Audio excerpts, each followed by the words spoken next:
চীনের সাংহাই চলচ্চিত্র উৎসবে প্রদর্শিত হয়েছে নির্মাতা ইকবাল হোসেন চৌধুরীর সিনেমা বলি। উৎসবের ইন্টারন্যাশনাল প্যানোরামা শাখায় অংশ নিয়েছে সিনেমাটি। উৎসবে অংশ নিতে নির্মাতা ইকবাল ও সিনেমার অভিনেতা একেএম ইতমাম গিয়েছিলেন সাংহাইয়ে। এর আগে বুসান জয় করেছে বলি। এবার সেই সিনেমা আসছে বাংলাদেশে। স্বাস্থ্যকর অল টাইম ফ্যামিলি কেক, সব সময় all time healthy life. Busan জয়ের পর সাংহাই চলচ্চিত্র উৎসবের ইন্টারন্যাশনাল প্যানোরামা শাখায় অংশ নিয়েছে ইকবাল হোসেন চৌধুরী পরিচালিত বলি।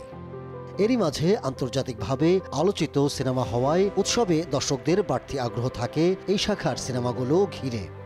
চীনের সবচেয়ে বড় এই চলচ্চিত্র উৎসবে অংশ নিয়ে সাংহাই ঘুরে এসেছেন পরিচালক এবং অন্যতম অভিনেতা একেএম ইতমাম।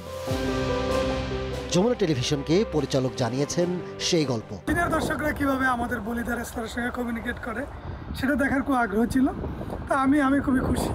আমাদের 3টা প্রদর্শনী, আমরা শেষ দিনের প্রদর্শনীতে আমার একটা প্রশ্নোত্তর পর্ব ছিল দর্শকদের সঙ্গে, এবং খুবই স্বাভাবিকভাবে এই ধরনের ফেস্টিভ্যালে যেসব দর্শকরা আসে তারা খুবই স্মার্ট, খুবই অন্যরকম, খুবই ডিফারেন্ট কোয়েশ্চেন করে, হ্যাঁ, এবং নানা দিক থেকে বিচিত্র সব অ্যাঙ্গেল থেকে তারা সিনেমাকে দেখে।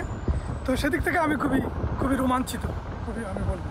তো আমি মনে করি যে আমি টরন্টো থেকে সাংহাই পর্যন্ত আসা এটা আমার জন্য খুবই সার্থক। তো সামনে এখন বলে নিয়ে সামনের পরিকল্পনা হচ্ছে যে এটা বাংলাদেশে রিলিজ করা যত দ্রুত সম্ভব। এটা আমি মনে করি যে আমার সবচেয়ে বড় দায় এখন। এদিকে বলি একেএম ইতমামের প্রথম সিনেমা হওয়ায় তার প্রাপ্তিটা অন্যরকম। সিনেমায় কোন চরিত্রে অভিনয় করেছেন তিনি? বলিতে আমার চরিত্রের নাম হচ্ছে দফর। এই চরিত্রটা খুবই ইন্টারেস্টিং, খুবই অসাধারণ।